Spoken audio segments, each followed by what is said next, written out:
No programa de hoje estou recebendo a visita do médico oftalmologista Hernani Garcia e do enólogo Fábio Graner.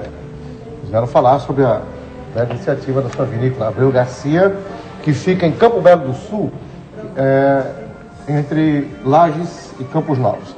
Doutor, mostramos a vinícola, mostramos as imagens. E essa imagem que aparece o senhor, a sua esposa, como é o nome do seu filho? A sua esposa? O Arthur e a... Janaína. Foi feita quando? Isso foi na primeira colheita nossa, no primeiro talhão. Esse é exatamente o primeiro cachinho nosso de colheita do Merlot. Ele está com a tesoura na mão, o podador na mão. Isso, a gente direcionou. Foi um momento muito emocionante, onde aí a gente começou todo o nosso projeto mesmo, começou a se tornar realidade. O fotógrafo era profissional, né? Exatamente, um amigo nosso estava lá, por coincidência estávamos juntos e foi sinalizado o ponto de colheita. Quem era ele? Eduardo Gomes, estava com a sua família. Mas que tinha uma testemunha muito importante junto, né? Sim, estava seu pai, sua mãe, que ela Jana, doutor César Gomes, sua mãe, que ela Jana, né? Essa aí? Ela Jana. Ana Maria Helena? Nós somos companheiros do mesmo grupo, no Clube dos Gourmetes de Florianópolis. Doutor, nós falamos aqui, mostramos algumas imagens. Vamos falar sobre barricas. O primeiro projeto. O que é fundamental no projeto de uma vinícola? Principalmente uma vinícola boutique? Bem, o primeiro elemento, sim, é a seleção das mudas, com vigor, o plantio, a correção do solo, a escolha certa onde plantar, para pegar a melhor quantidade possível de sol. Orientação solar. Essa é a primeira etapa. Depois a condução do vinhedo. Mas e a construção da própria... o prédio? O que é indispensável? Na construção do prédio, eu acho que sim seria a colocação das barricas em ponto que tenha o melhor equilíbrio possível de temperatura, não pode ficar oscilando muito essa temperatura. Né? Qual é a temperatura ideal, Fábio? Em torno de 16 graus. Ela tem que se manter assim o ano inteiro? Estável. Não pode ter uma variação alta de temperatura. Né? Quanto que ela pode oscilar para cima e para baixo?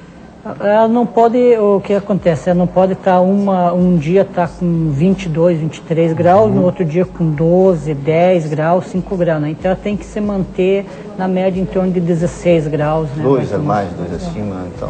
São os cuidados. O senhor falou que nós tivemos a primeira safra do Chardonnay que passou por barrica e a atual não. Por quê? Na hora que o vinho ele passava pelo processo todo de vinificação no aço, e chega um determinado momento que a gente... É isso que a gente está vendo agora, esses 3 tanques de aço são... Isso. Qual é o efeito que tem ali sobre o vinho? Muito importante. A gente, essa tecnologia italiana, onde aquece e resfria, isso é muito importante quando se tem um controle durante a vinificação. Então, essas cintas de aço, essas cintas que tem ao redor dos tonéis de aço, nos propiciam isso. Fazer o choque frio no branco e no tinto aquecer para ele fazer uma boa fermentação. Ele não é aquecido e resfriado? Não, como faz a manteiga ou a banha. Exatamente. O choque térmico ela fica no ponto. Aí não. Ou só aquece ou só resfria. Exatamente. Sim, mas o efeito, Fábio, sobre o vinho da barrica, eu vou ter um comentário para fazer a seguir. O que passou pela barrica de carvalho e o que não passou. Qual a diferença para o consumidor? Então o que acontece? O vinho só vai para a barrica que tiver qualidade boa, qualidade superior. Tem que ser vinho top. Não é qualquer vinho que vai para a barrica. Porque senão a barrica sobressai sobre o vinho, acaba, vamos dizer, anulando os aromas do vinho. O papel principal da barrica é realçar o que realmente o vinho tem, né? Ela não vai chegar a dar mais aroma frutado. Se o vinho não tiver essa estrutura para ressaltar, a barrica não vai ressaltar. Então só vai para a barrica de carvalho realmente os vinhos top, né? Se o vinho não tiver estrutura, não passa por carvalho. Fiz esse comentário porque é corrente no nosso meio da gastronomia que para ostras o ideal é o vinho que não tenha passado pela barrica de carvalho. Por quê? Porque ela reage com o iodo do mar e distorce o sabor. Então o vinho fresco, jovem, que não passou pela barrica, ele harmoniza super bem com a ostra. O senhor falou sobre o Sauvignon Blanc, o verão, o Sauvignon Blanc. Exatamente. O Sauvignon Blanc não passa na barrica, né?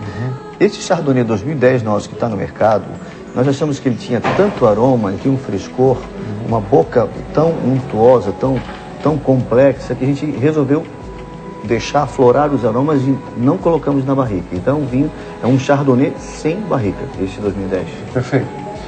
Hernani, o Brasil é muito jovem. Lembro quando nós começamos lá com o boxe, há 28 anos, fui o produtor das pimentas tabasco.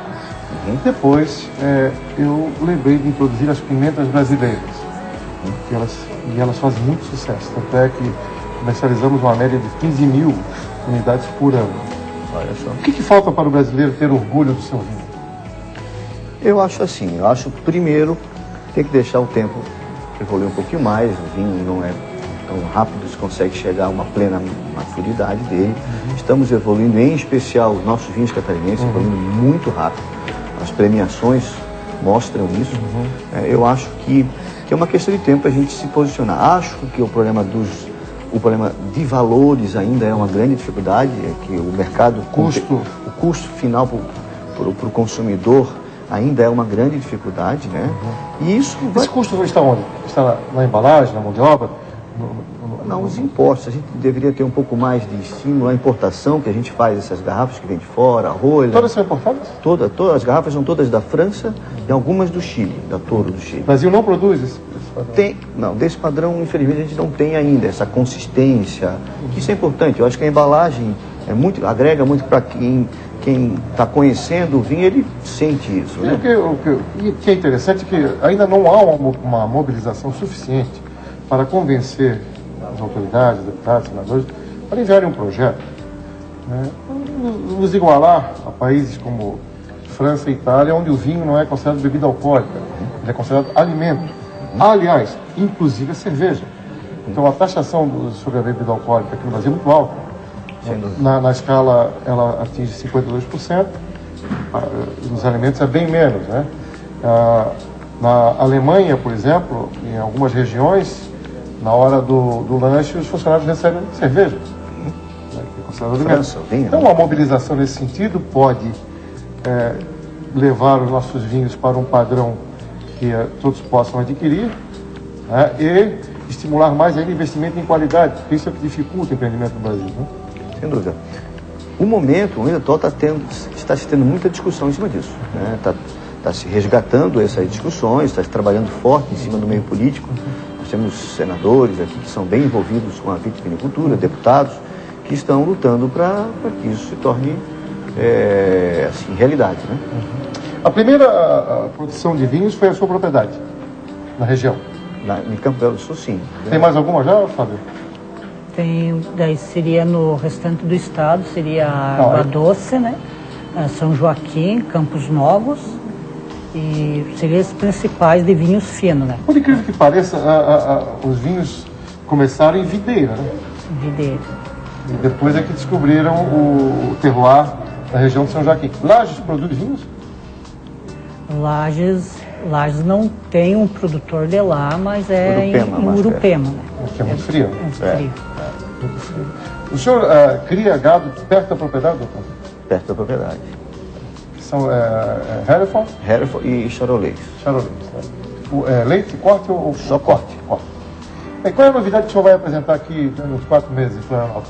Então, a gente está agora, vamos iniciar a construção da nossa unidade central, nossa boutique central de apresentação dos vinhos, onde vão estar os vinhos lá sendo apresentados, algumas ilustrações da vinícola, da produção, e um espaço gourmet onde vai se tentar harmonizar, fazer cursos de harmonização de vinho com a culinária daqui, né?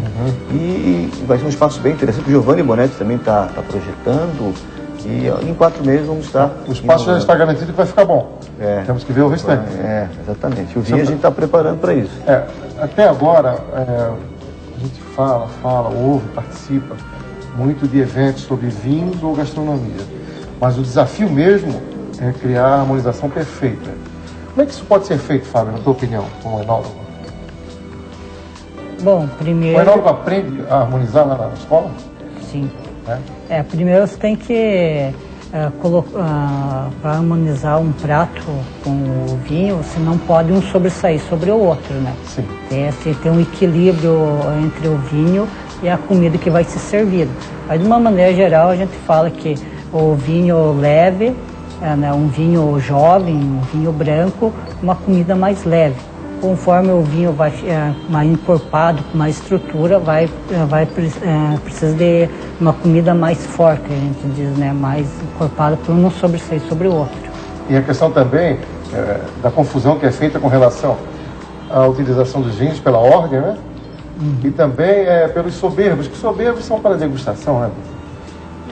Exato. São para degustação. Então, quando eu vou a alguns eventos, observo a ordem, aí percebo que veio primeiro o vinho com teor alcoólico maior e depois o menor. Não dá. Ou cresce ou... Claro. Vocês aprendem isso na escola? O que acontece?